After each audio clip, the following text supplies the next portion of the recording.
Studnickaaquatics here. This is the greenhouse that I built quite a few years ago. It needs some work. The trim is needing taken care of and stuff. But anyway, it's just if you build one of these, check with your city ordinance. And here, if it's 120 square feet or more, you need a building permit. So this is 1 square foot less than 120 square feet. It's all salvage lumber that built this, all salvage windows and everything. I've had it for a number of years, and like I said, I'm going to be completely redoing this. I'm going from glass windows. I'm going to reframe this thing, tear it out wall by wall, because as you can see, it's been quite a few years, and it's finally starting to kind of rot away. So just from the moisture inside. So I'm going to be taking all of this out, put polycarbonate in here so that I have thermal pane, and then I'm going to use redwood and make tall windows. I'm going to rebuild the door and make a completely new door for this thing, also out of redwood.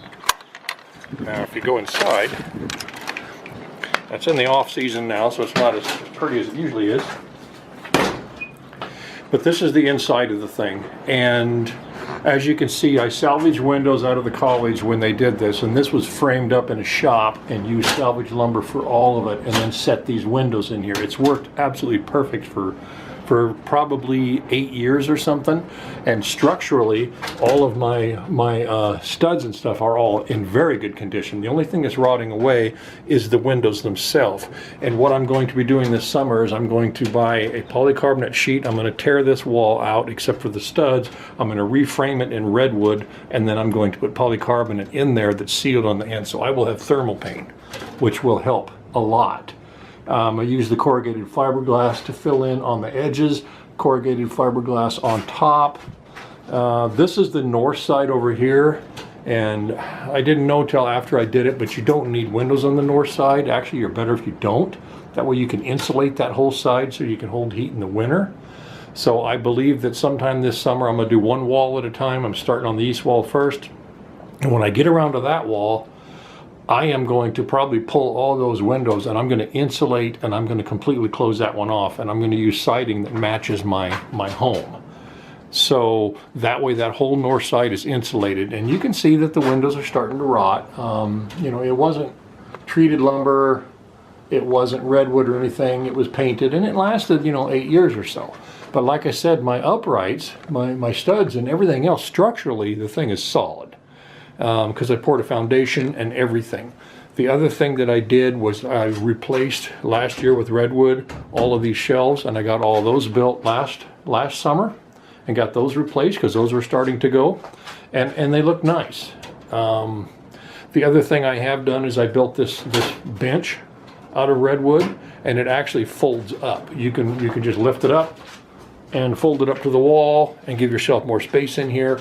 I also just had gravel in here, and I put bricks on the floor with the holes in them so that the water can drain out. For a water system in this thing, I have a hose hooked up to my house. It comes in down here. It goes through a timer that you can go down to 1 minute on, and then this is my water line coming in here, and it loops around and goes.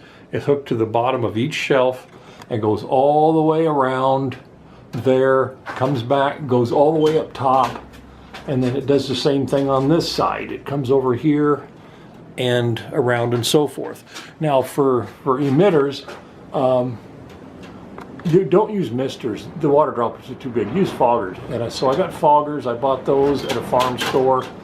And so when you set that up on a timer, you can have that kick on anytime you want, and it just fills this entire area, you know, with a mist, and it's just wonderful, and it grows plants really, really well. The only problem I have, even in the winter, I'll hit 80 degrees in here, even if it's cold outside, if the sun's shining. By the next morning, it's cold in here. So I need to thermal pane this thing, and that's my plan.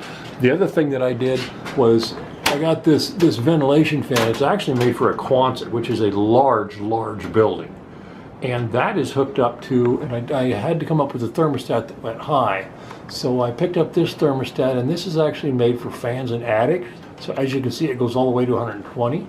So I can set that thermostat up wherever I need to vent it. I have it set on 80 degrees right now, or 90 or something. And so in the spring and summer, during the day, when it starts to get too hot in here, that fan kicks on and it pulls air. And where it's pulling air from is I put vents down here at the bottom. And these vents are on the west side and they never see sunshine because of the positioning of the house. So it's always a little cooler there, and when that fan comes on, it can take that temperature and it can put it down to where you need it really, really fast. So it works very well. It's a good system. I did put the little Venetian blinds in, and that way if you don't want that really, really bright sunlight coming in and cooking your plants, which once you get into summer, I close these Venetian blinds, because that way you're still getting light, but if that direct sunlight gets so hot, and I mean, it'll hit 140 degrees in here if you don't have the mister and the ventilation hooked up, or more. So those Venetian blinds allow me to control that. It's went very well, and I will be doing a series on this thing this summer when I rebuild this. And like I said, there won't be 2 windows here. There'll be 1 tall window of polycarbonate, which is a thermal paint, and that's what they use in greenhouses. I would do the same on that side. I will build a whole brand new door out of redwood, because redwood is completely waterproof. It doesn't rot. And then I'm going to do the same thing eventually on this side. I'm going to be thermal paint all the way on all of these, and I will remove all these windows and build new. So that is, I just thought I'd throw that out there. I have a lot of projects going on, but I do want to get this thing rebuilt this summer. And once you get plants in here, and it's just absolutely a wonderful, wonderful place to be. That's why I have the bench so it folds up. When you're not potting something, you can fold it out of the way. You can set a chair in there, and you can sit in here and smoke a cigar in your greenhouse. It's just wonderful. So anyway, please like, comment, and subscribe.